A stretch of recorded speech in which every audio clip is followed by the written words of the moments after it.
오늘은 내가 사는 이유라는 제목 가지고 하나님 말씀 증거하도록 하겠습니다. 우리 인간은 혼자 사는 게 요즘에 혼자 사는 게 유행입니다. 그래서 혼밥, 혼술, 혼여행도 있습니까? 혼자 가는 여행. 저도 미국에 9일 동안 혼자 갔다 오는데 미치는 줄 알았습니다. 그런데 혼자 사는 게 요즘에 유행인데 이걸 보면서 저도 느끼는 게 뭐냐면 말세가 가까웠구나, 종말이 가까웠구나 그런 생각이 듭니다. 우리는 하나님께서 오늘 남자와 여자를 만들었다고 분명히 말씀에 나와 있지 않습니까? 우리는 그러니까 혼자 살 수 있는 존재가 아닙니다. 그러니까 우리는 사회적인 동물이라고 하는데 인간은 함께 같이 연합해서 살 수밖에 없는 존재입니다. 그래서 결혼이라는 제도가 있었고요. 결혼은 하나님께서 남자와 여자를 만들어서 그런 제도를 만들고 그래서 가정을 꾸려나가게끔 하나님이 만듭니다. 그리고 그 가정만 혼자 사는 것이 아니라 여러 사람들과 관계를 맺으면서 사는 것입니다.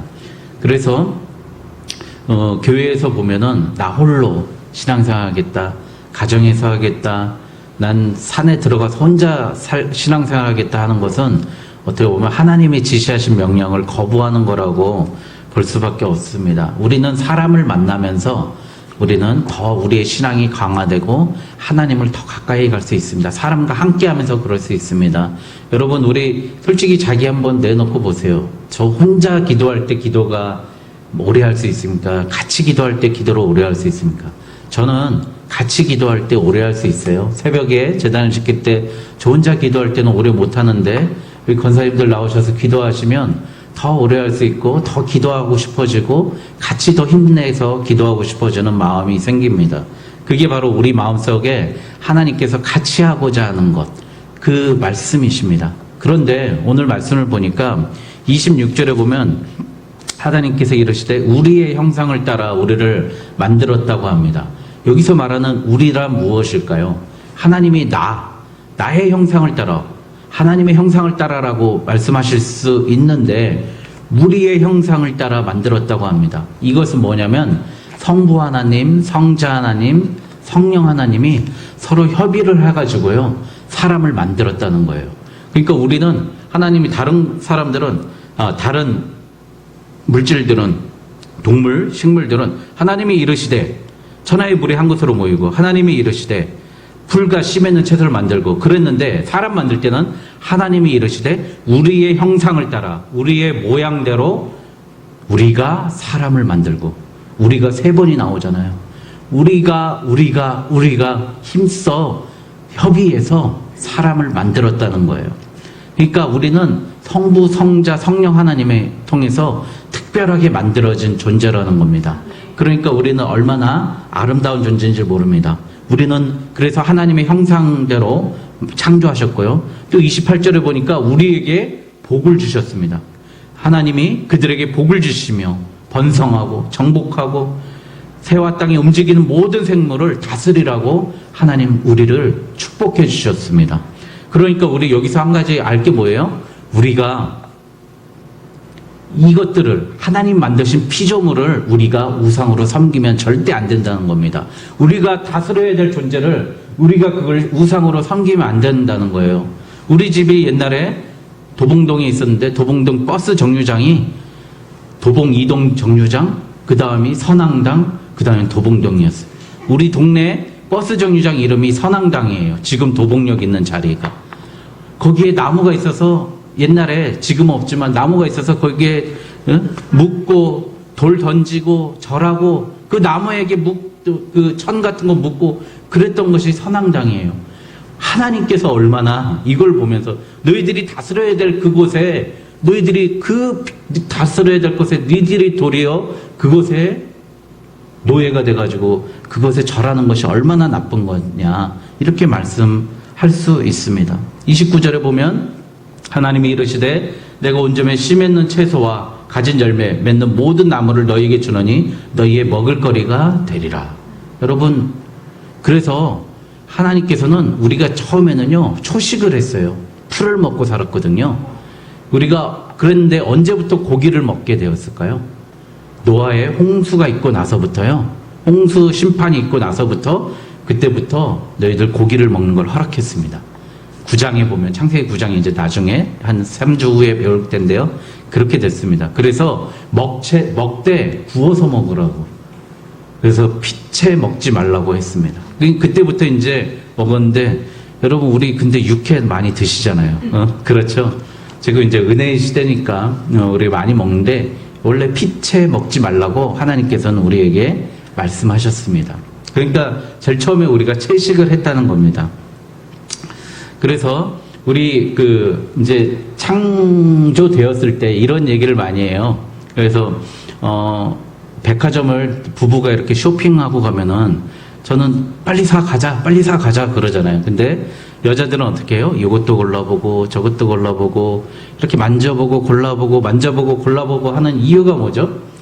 실과가 많이 있잖아요. 에덴 동산에 많은 실과가 있는데 너무 많으니까 하나님 주신 게 너무 많으니까 이게 맛있을까 저게 맛있을까 저게 맛이 어떨까 이렇게 고르는 게 여자들은 재미가 있어가지고 그렇게 고른다 그래요. 그런데 남자들은 어떻게 하죠? 이제 쫓겨나가지고 그 다음에 나가서 보니까 수렵을 하잖아요. 자 저기 염소가 보여. 그러면 눈에 탁 찍혔어. 내 눈에 찍혔어. 그럼 어떻게 해요? 뛰어가서 무조건 잡아야 되잖아요. 그러니까 남자들은 남자들 다는 아니지만 거의 대부분이 딱 가서 눈에 들어오면 그거 한번 딱 사고 나가잖아요. 근데 여성들은 아이 쇼핑을 많이 하는 게 그렇다고 그럽니다. 그 연구한 사람의 말에 의하면 그렇답니다. 저도 그렇습니다. 저도 그런 게 많이 있는데 어쨌든 우리 마음속에는 처음에 초식을 했다가 그 다음에 근데 이제 이런 반론을 드는 사람이 있어요. 가인과 아벨의 제사를 지냈지 않습니까? 가인은 곡식으로 지냈고요.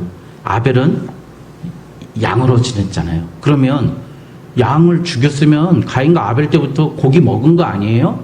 그런 얘기를 하는 사람들이 있어요. 그런데 그때 에덴 동산에서 하나님이 쫓겨날 때 뭘 해주셨다 그랬죠? 우리에게 가죽 옷을 해주셨다 그랬죠. 그러니까 그때는 아마 가축을 죽여서 옷으로 사용하려고 가죽은 벗겨서 옷으로 사용하고 그걸로 제물을 드렸을 것이다. 그렇게 생각을 합니다.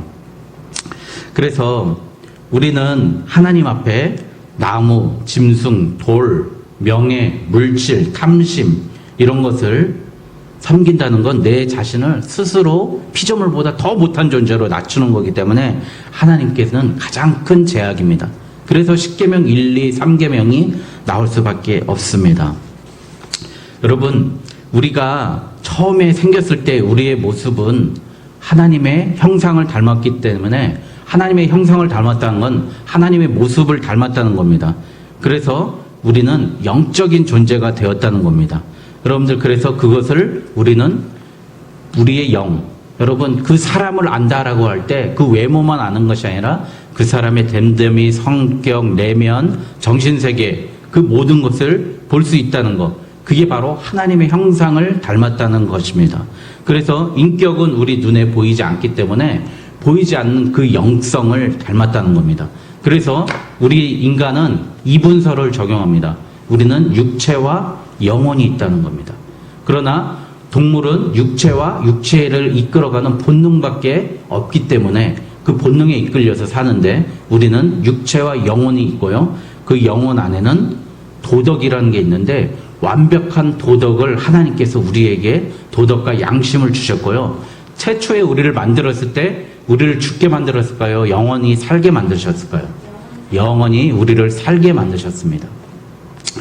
그랬는데 그러나 그 상태에서 우리를 만드셨을 때 우리에게 무엇을 주셨냐면 자발성이라는 미션을 주셨습니다. 여러분, 그게 오늘 제가 말씀드리는 겁니다. 말씀드리려고 하는 주제예요. 나에게 어떤 자발성을 주셨어요. 그걸 신학적인 용어로 자유의지라는 거를 주셨습니다. 프리윌이라고 우리에게 자유의지를 주셨는데 우리는 죄를 지을 수도 있고요. 죄를 안 지을 수도 있는 존재로 이렇게 만들어 놓으셨습니다. 그래서 하나님께서는 영적인 존재지만 네가 나를 따르고 섬길 수 있는지 안 하는지 우리에게 너의 행위를 보고 네가 나를 따르는지 안 따르는지 보겠다. 나에게 절대적으로 순종하는지 안 순종하는지 보겠다라고 해가지고 주신 게 자유의지입니다. 그런데 우리가 하나님께서 제가 완벽하게 만들었고 불변하게 만들었다고 그랬지 않습니까? 우리 인간을 죽지 않게 만들었다고 그랬는데 그 만든 상태는 완전히 완벽한 인간의 상태로 만든 게 아니라요. 퍼펙트한 인간의 상태가 아니라 씨앗과 같은 존재로 만든 거예요. 우리가 좋은 씨앗을 보면 그 씨앗을 보면서 뭘 알 수 있죠? 좋은 수박을 볼 수 있잖아요. 열매를 볼 수 있잖아요. 그러니까 아담이 그런 존재였다는 거예요. 그런 씨앗과 같은 존재로 완벽한 존재이지만 더 향상되어 갈 수 있는 존재로 만들어 놓은 거예요. 우리를. 그렇게 만들어 놓고요. 거기서 네가 순종하면 정말 하나님과 영생을 하는 거고 생육하고 번성하면서 사는 거고 네가 불순종할 때에는 너는 정령 죽게 된다라고 그렇게 이제 2장에서 말씀을 하십니다. 그리고요. 7장 29절에 하나님은 사람을 정직하게 지으셨으나 사람이 많은 꾀들을 낸 것이니라. 그러니까 하나님께서 사람을 정직하게 아름답게 좋게 만드셨다는 겁니다. 우리를 탁월하고 도덕적으로 완벽하게 만든 것은 우리의 양심이 이것을 증명합니다. 우리의 양심이 우리를 정죄하지 않습니까? 내가 잘못했을 때 나한테 뭐라 하죠? 야, 너 왜 그렇게 했어? 너 왜 인마 바보같이 잘못했냐? 너 왜 죄지었어? 내 스스로 내 양심이 나에게 얘기하지 않습니까? 그것이 바로 우리 아담이 최초 만들었을 때 온전하고 완벽한 사람을 추구하고자 하는 마음을 우리에게 주셨다는 겁니다. 그 양심이 우리를 증명한다는 거예요. 하나님께서 죄 없는 상태로 순수한 상태로 우리를 만들었다는 것을 그렇다는 겁니다. 죄를 짓는 것이 잘못이라는 느낌을 가지고 있습니다. 그것은 사람이 원래 가지고 있던 죄 없는 상태에 대한 최초의 그 상태에 대한 기억, 그 상태에 대한 회상입니다. 바로 이것이 하나님이 사람이 만드신 그 상태입니다. 그래서 사람에게는 두 가지 커다란 가능성이 있습니다. 첫 번째, 하나님과 교제 속에 거하면은 완벽함에 이를 때까지 끝없이 발전한다는 가능성입니다. 두 번째, 반역하면 하나님의 길로 행하지 않는다면 그것은 타락의 길이 된다는 것입니다. 여러분, 그러니까 아담은 죄를 지을 수도 있고 안 지을 수도 있는 존재라는 것입니다. 그러면 타락한 우리는 어떤 존재이죠? 지금 우리는 죄를 지을 수밖에 없는 존재입니다. 왜냐하면 우리는 원죄로 인해서 타락했기 때문에 우리는 죄를 지을 수밖에 없는 존재입니다. 그러나 우리가 저 천국에 가서 하나님 만나고 천국에서 우리가 새롭게 변화된다면 우리는 어떠한 존재가 될까요? 우리는 죄를 지을 수 없는 존재로 다시 완벽하게 최상의 상태로 회복되는 줄 믿습니다. 우리는 그래서 그 천국을 소망하고 이 땅에서 예수 그리스도와 연합해서 그 때를 기다리면서 인내하고 자기 자신을 복종하면서 말씀으로 복종하면서 그 때를 기다려 가야 되는 줄 믿습니다. 2012년에 찰스 콜슨이라는 닉슨 대통령 있잖아요. 70년대 미국 대통령이 됐던 닉슨 대통령의 그 보좌관의 이야기를 잠깐 나누려고 합니다. 닉슨이 이제 워터게이트라고 감청 사건으로 야당 다른 자기 정파에 대해서 감청 사건을 감청을 합니다. 그 감청을 했는데 계속 거짓말을 하는 거죠. 난 안 했다, 난 안 했다. 그러다가 결국엔 탄핵이 돼서 물러나게 됩니다. 그 닉슨이 이제 자기가 자발적으로 이제 물러났죠. 거짓말에 탈로 나면서. 근데 그때 닉슨 대통령 때 미국이 상당히 정말 정치도 잘하고 액티비티 했습니다. 여러분, 그 포레스트 검프 보면은 탁구 막 하잖아요. 예? 그때가 언제예요? 닉슨 대통령 때예요. 탁구 대회 한번 열어가지고 중국과 미국이 수교를 맺습니다.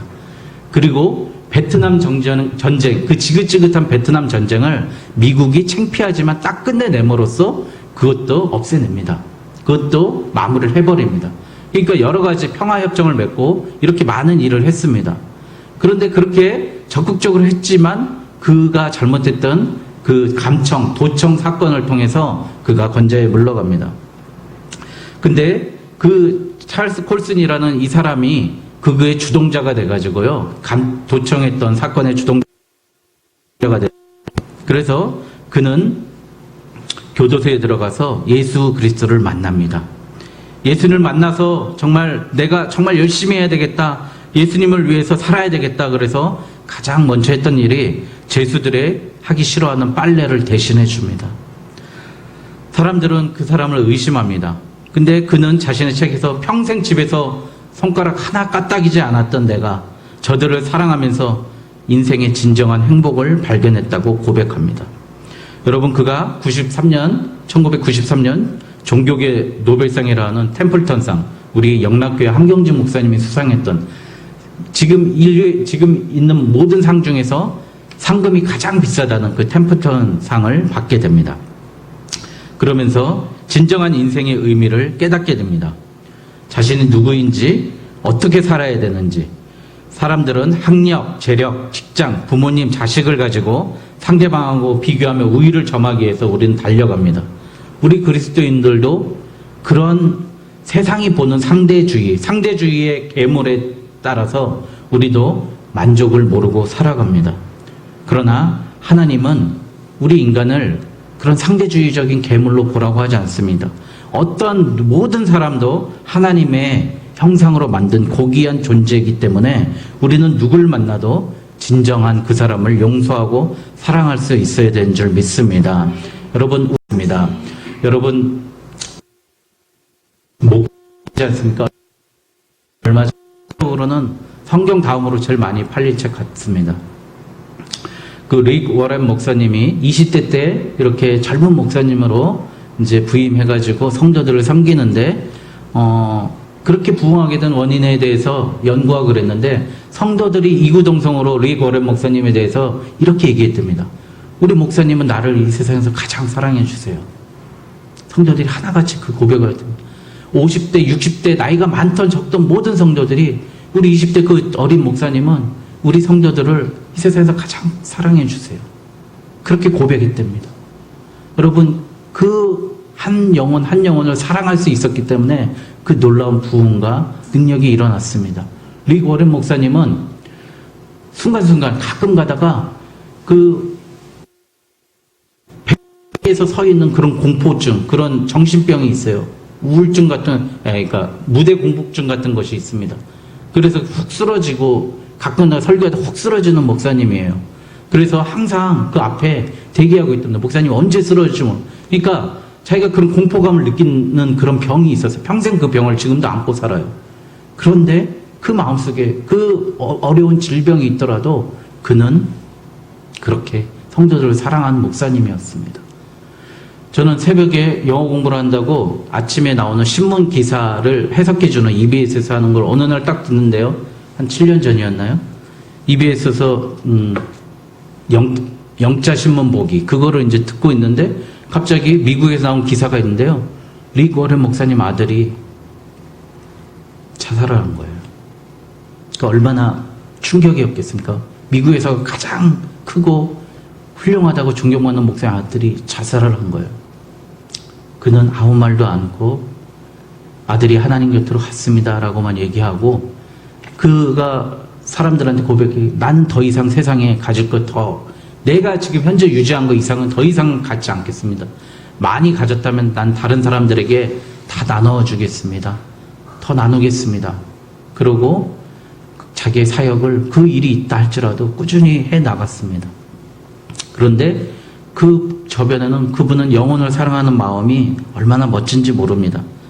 여러분, 우리는 하나님을 닮았다는 것, 하나님의 형상을 닮았다는 건 사랑할 수 있는 존재라는 겁니다. 우리가 정말 사랑할 수 있는 마음과 그들을 품을 수 있는 마음, 세상의 상대주의로 그런 상대주의라는 괴물이라는 상대주의 괴물에 우리가 휩쓸리면 안 된다는 겁니다. 여러분, 31절에 보니까 우리 인간을 창조하고 나서 하나님께서는 결국 하나님 보시기에 심히 좋았다고 합니다. 여러분, 하나님 보시기에 심히 좋은 것, 우리 인간을 보시고 다른 날은 하나님 보시기에 좋았더라 하다가 31절에는 심히 좋았더라 이렇게 말씀하십니다. 여러분, 우리 인간은 얼마나 아름답게 창조하셨습니까? 흙으로 빚으시고 보시고요. 그리고 나서 우리는 생명이 됩니다. 사람이 생명, 영적인 존재가 됐다는 겁니다. 그러니 우리가 어찌 동물에서부터 비롯됐다고 합니까? 여러분, 제 직장 동료 이렇게 있는데 그분은 전화가 딱 와요. 전화가 오면 저는 저희 사모님 전화 이름을 고지수라고 써놨거든요. 전에 저를 볼 때 보니까 뭐 남의 편, 솔저, 뭐 남편 이경재, 뭐 이렇게 저희 어머니는 제 전화 보니까 이쁜 우리 경제 그렇게 해놓으셨던데 네. 근데 자기 와이프 전화 올 때 딱 뜬 걸 보니까요, 내 뼈 중에 뼈요, 살 중에 살이로다. 자기 아내를 그렇게 해놓은 거예요.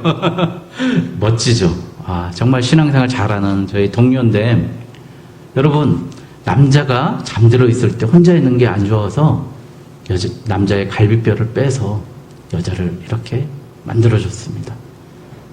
깊이 잠들 때. 여러분, 깊이 잠드는 게 하나님의 은혜인 줄 믿습니다. 그러니까 얼마나 깊이 잠들었으면 갈비뼈 빼놓은 것도 모를 정도로 해서 여자를 만드셨습니다. 하나님, 이런 거 보면서 제가 신학교 때, 아, 하나님은 뭐 흙으로 빚고 코에 생기 넣고 갈비뼈로 만들고 했고, 하나님 너무 장난을 좋아하시는 거 아니에요? 그렇게 얘기했다고 교수님께 혼난 적이 있습니다. 예. 그런데 우리 여러분 한번 생각해 보세요. 하나님께서 우리를 그렇게 아름답고 귀하게 만드셨기 때문에 우리는 하나님의 그 만드신 형상을 따라서 우리 하나님의 그 사랑을 느껴야 됩니다. 그 사랑을 느끼는 게 바로 하나님의 말씀. 아담에게 허락했던, 생각해 보세요. 9,999가지는 해. 네가 1만 가지 중에 9,999가지는 먹어도 돼. 근데 딱 그거 하나만 먹지 마. 라고 그렇게 얘기한 거 아닙니까? 그러면 우리는 감사해야 되는데 우리 인간의 죄성이 있는 거예요. 그리고 우리는 자꾸 그 지름길을 찾는 거예요. 아, 이거 먹으면 내가 하나님과 같이 되어지네, 좋아지네, 달라지네, 눈이 밝아지네, 지혜로워지네. 그 지름길을 찾기 때문에 자꾸 범죄하는 겁니다. 우리 맨날 망하는 이유가 뭐예요? 빨리 하려고 그러잖아요. 사고 왜 나요? 운전할 때 빨리 가려고 하다가 망하잖아요. 사고 나잖아요. 우리 자꾸 지름길을 찾는다는 거죠. 아담도 그 지름길을 찾았기 때문에 하나님을 거부하고 하나님께 불순종했습니다. 여러분, 기독교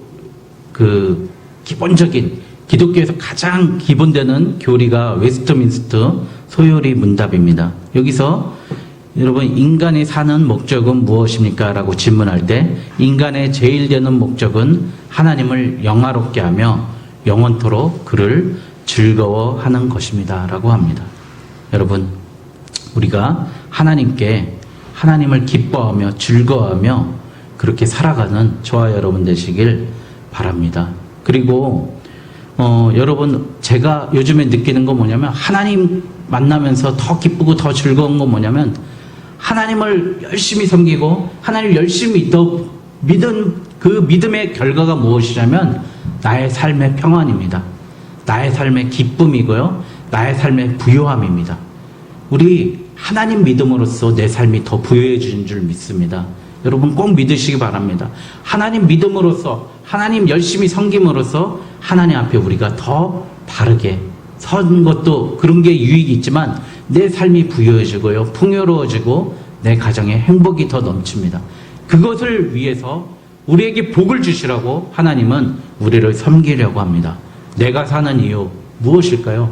하나님을 향해서 하나님을 기뻐하고 즐거워하고 그분을 향해서 우리가 하나님의 나라와 하나님의 영광을 위해서 사는 저희들 되길 주님의 이름으로 축원드립니다.